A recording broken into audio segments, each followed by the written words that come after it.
ইরাত্তা অর্থাৎ যমজ। ইরাত্তা মুভিটি মালায়ালাম ভাষায় 2023 সালে মুক্তি পায়। অসম্ভব থ্রিলিং এবং টুইস্টে ভরপুর এই মুভি।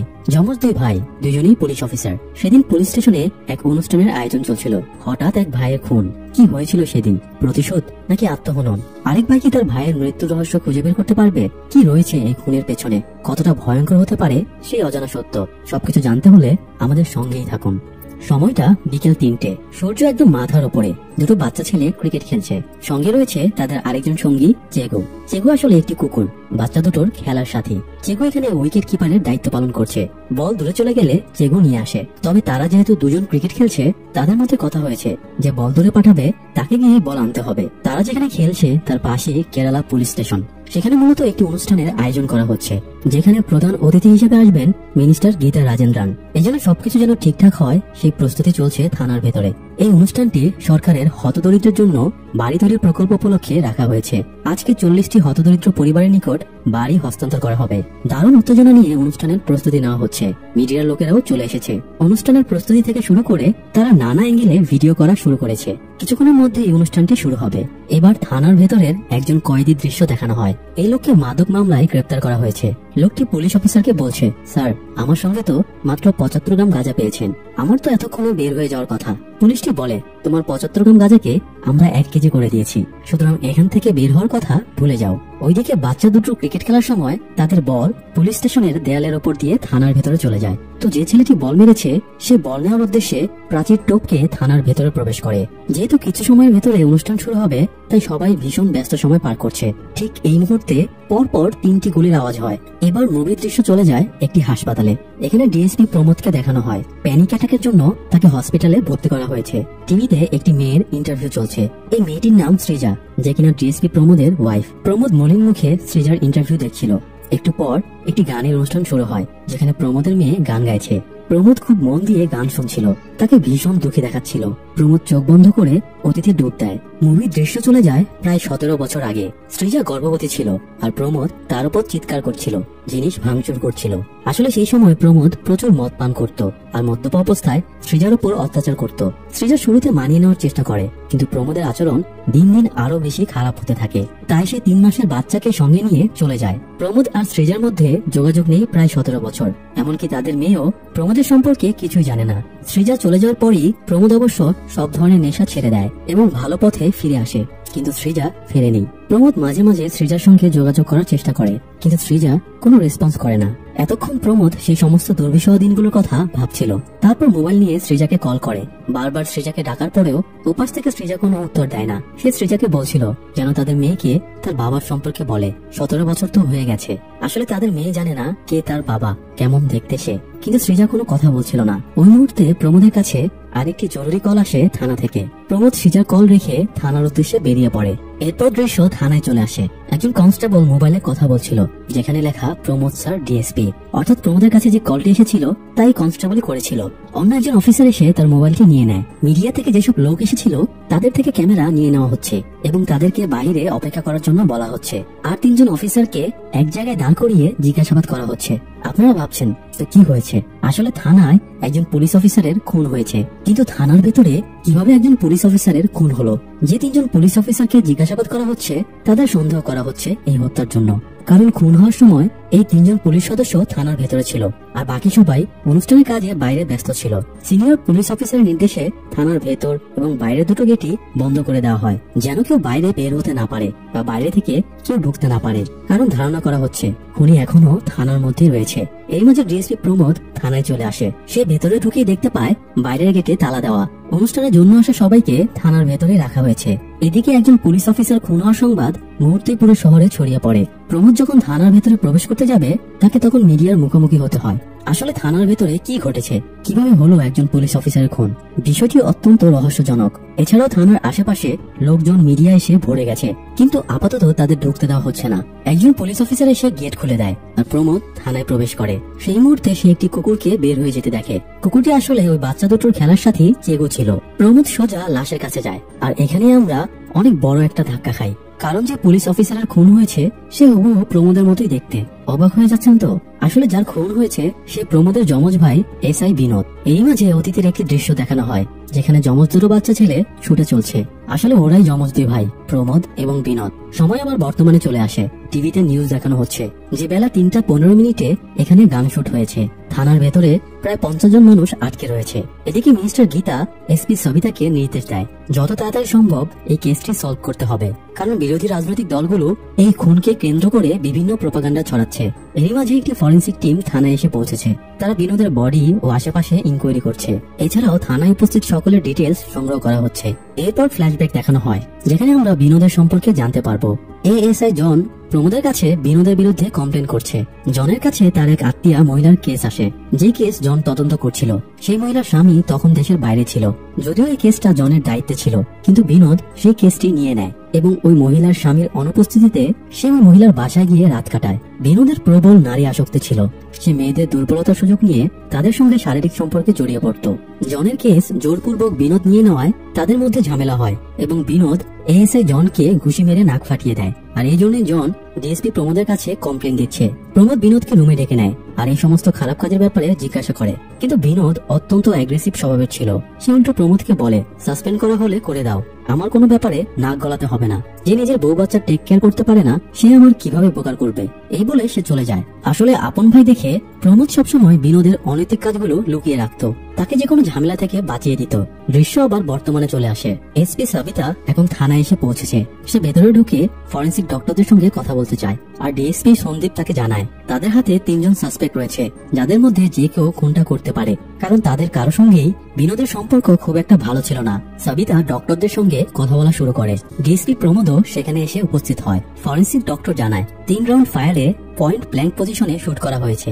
গানে ব্লাড লেগে থাকায় আপাতত ফিঙ্গারপ্রিন্ট সংগ্রহ করা যায়নি, তবে পাউচে ফিঙ্গারপ্রিন্ট পাওয়া গেছে। তারা চেষ্টা চালিয়ে যাচ্ছে। আর যে 3 জন সাসপেক্ট হয়েছে তাদেরও ফিঙ্গারপ্রিন্ট নেওয়া হয়েছে। ফিঙ্গারপ্রিন্ট ম্যাচ হলে তাকে জানিয়ে দেওয়া হবে। সবিতা 3 জন সাসপেক্টকে তার কেবিনে ডেকে নেয়। সেখানে প্রমোদও উপস্থিত ছিল।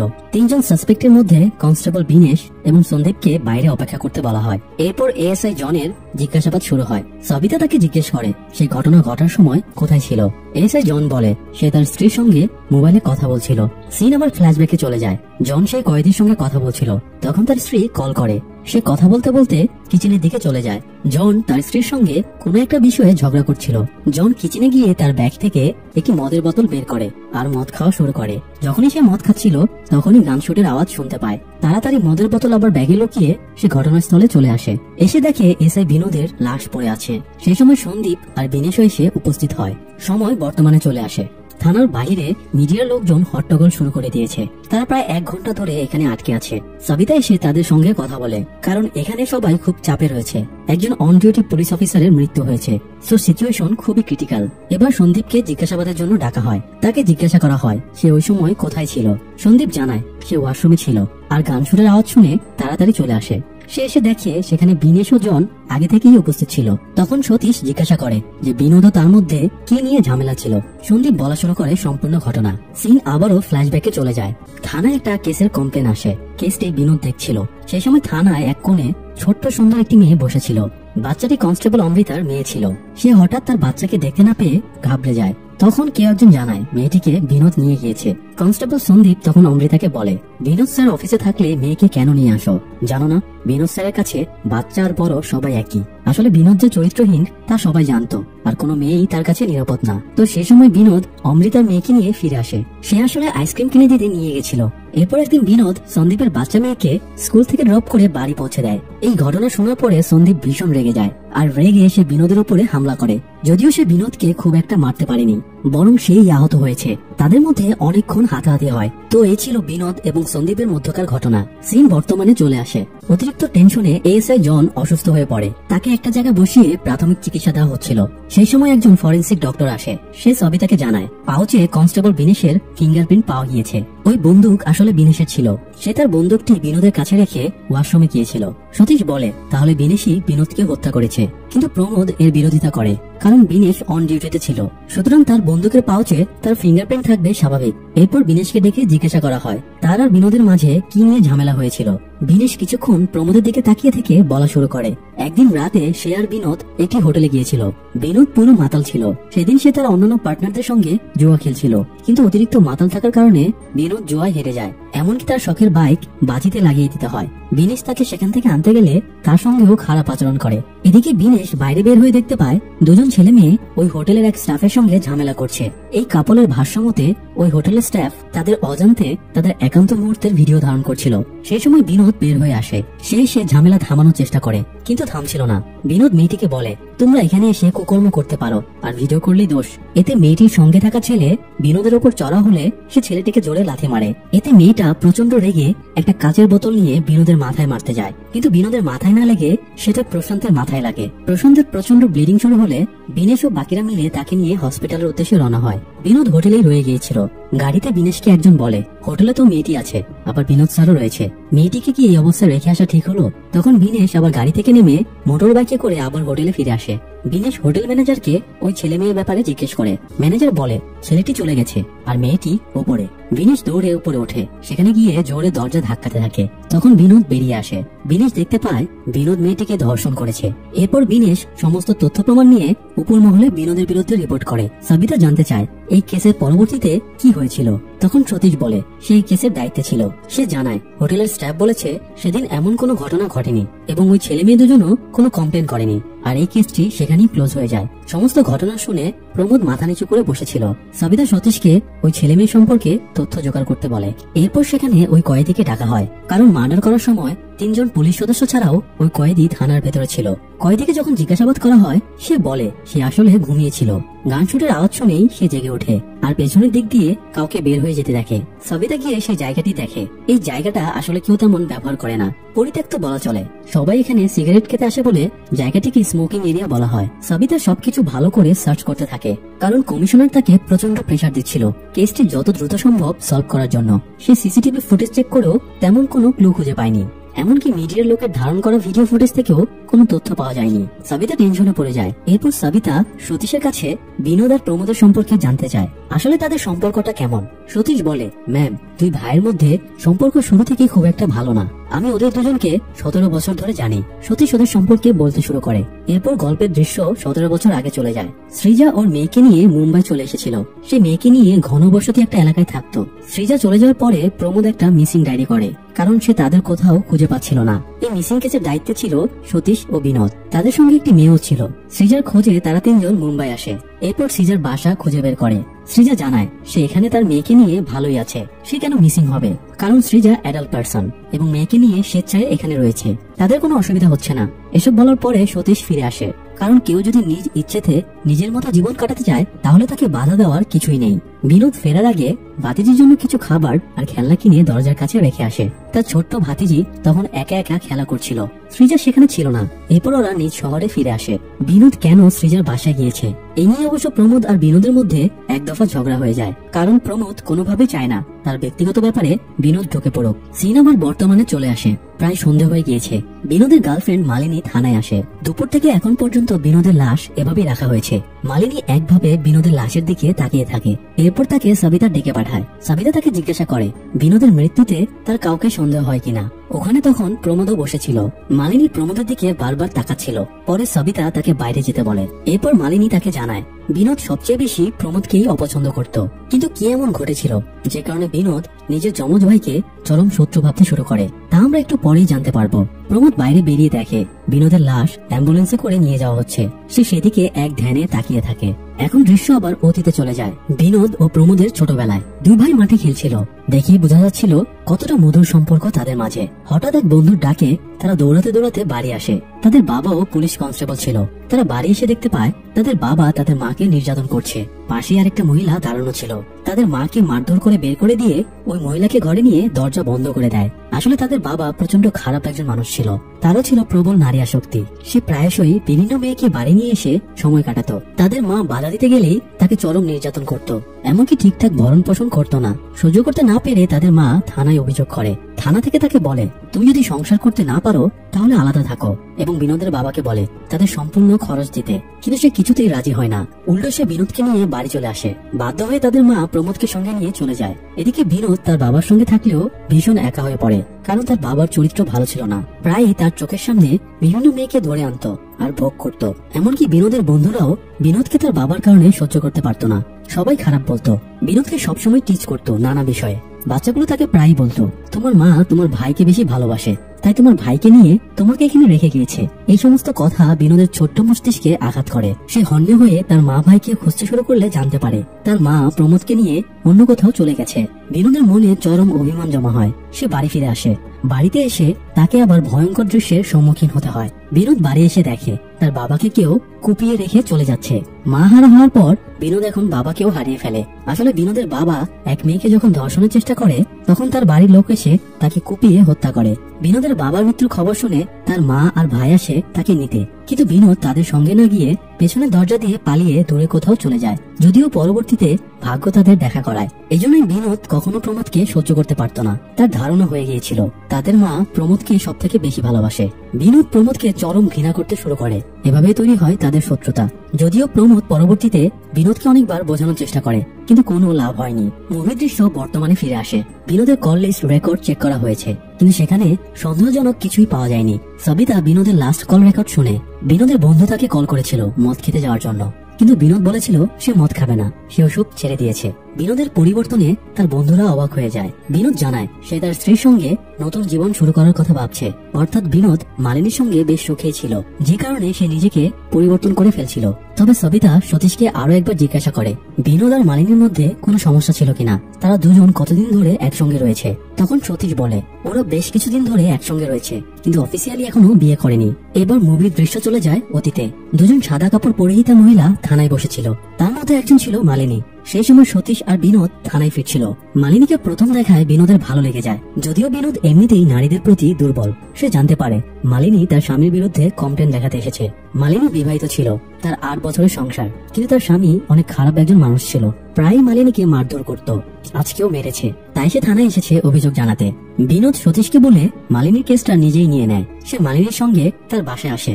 মালিনীর স্বামী পুলিশ দেখে কিছুটা শান্ত হয়ে যায় এবং মালিনীর কাছে তার কৃতকর্মের জন্য ক্ষমা চায়। বিনোদ পরিস্থিতি ঠিক করে মালিনীকে তার নাম্বার দিয়ে ওখান থেকে চলে আসে, কিন্তু কিছু দূর যাওয়ার পরেই তার মোবাইলে মালিনীর কল আসে। মালিনীর স্বামী প্রচন্ড অ্যাগ্রেসিভ হয়ে বড় দা দিয়ে তাকে হত্যা করতে চাইছে। সে কোন সাহসে থানায় অভিযোগ দিয়েছে।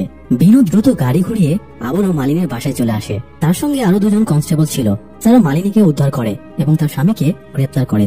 মালিনীকে হসপিটালে ভর্তি করা হয়। পরের দিন বিনোদ মালিনীর সঙ্গে দেখা করতে যায়। মালিনীর আসলে যাওয়ার মতো কোনো জায়গা ছিল না, এজন্য বিনোদ তাকে তার বাসায় থাকার প্রস্তাব দেয়। মালিনী অসহায় ছিল, তাকে ডিসচার্জ দেওয়ার পর সে কোথায় যাবে ভেবে পাচ্ছিল না। পরে বিনোদের সঙ্গে তার বাসায় যায়। বিনোদের মদের নেশা ছিল। সে অনেক রাত পর্যন্ত বন্ধুদের সঙ্গে মদ খেয়ে বাসায় ফিরে এসে মালিনীকে দেখতে পায়। বিনোদ মালিনীকে ভীষণ ভাবে পেতে চাইছিল। সে মালিনীর কাছে যেতে চায়, কিন্তু মালিনী ভয়ে দূরে সরে যায়। তারপর বিনোদ কিছু একটা ভেবে অন্য রুমে গিয়ে ঘুমিয়ে পড়ে। কিন্তু সকালে ঘুম থেকে উঠে সে কোথাও মালিনীকে খুঁজে পায় না। সে একটু চিন্তায় পড়ে যায়। সে থানায় যাচ্ছিল, তখনই সতীশের কল আসে তার ফোনে। সে মালিনীর ব্যাপারে জানতে চায়, কারণ তখনও কেস চলছিল আর মালিনী বিনোদের দায়িত্বে ছিল, তাই তাকে সেফ রাখা বিনোদের কর্তব্য। পরে বিনোদ মালিনীকে খুঁজতে বের হয়। ওই বুড়ো মহিলার বাসায় যায় যার সঙ্গে মালিনী থানায় এসেছিল, কিন্তু সেখানেও সে মালিনীকে খুঁজে পায় না। বিনোদ ফিরে যাচ্ছিল, পথে সে স্কুলটি দেখতে পায় যেখানে মালিনী জব করত। সে কিছু একটা ভেবে স্কুলের ভেতরে ঢোকে আর সেখানেই মালিনীকে খুঁজে পায়। সে মালিনীর কাছে গত রাতের জন্য ক্ষমা চায় আর তাকে আরো একবার ভরসা করে তার সঙ্গে যেতে বলে। মালিনী রাজি হয়। সে মালিনীকে সঙ্গে নিয়ে তার বাসায় আসে, তাকে খেতে দেয় যেন কতদিনের অভুক্ত সে। এরপর থেকে মালিনী বিনোদের বাসায় থাকতে শুরু করে। বিনোদ মালিনীকে নতুন শাড়ি কিনে দেয় এবং নতুন করে তার স্কুলের চাকরি শুরু করতে বলে। মালিনী ভীষণ খুশি হয়। পরের দিন থেকে সে স্কুলে আসতে শুরু করে। মালিনীর সব কাজে বিনোদ সাহায্য করত। একসঙ্গে তাদের খুব সুন্দর সময় কাটছিল, যদিও তখনও তারা বিয়ে করেনি। বিনোদ মালিনীর প্রেমে পড়ে গিয়েছিল।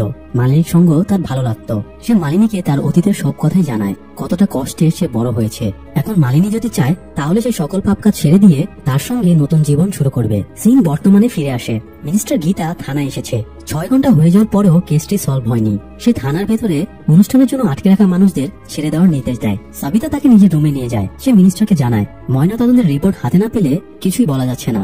ওদিকে প্রমোদ হসপিটালে ডক্টরের সঙ্গে বিনোদের পোস্টমর্টম নিয়ে কথা বলছিল। পয়েন্ট ব্ল্যাঙ্ক রেঞ্জে শুট করা হয়েছে। প্রমোদ সাইবার সেলে কল করে বিনোদের কল ডিটেলস জানতে চায়। তখন তাকে জানানো হয় সাবিতা তার কল রেকর্ডও জানতে চেয়েছে। প্রমোদ বুঝতে পারে তাকেও সন্দেহ করা হচ্ছে। সে থানায় ফিরে আসে। এসপি সাবিতাকে সে জিজ্ঞাসা করে কেন তাকে সন্দেহ করা হচ্ছে।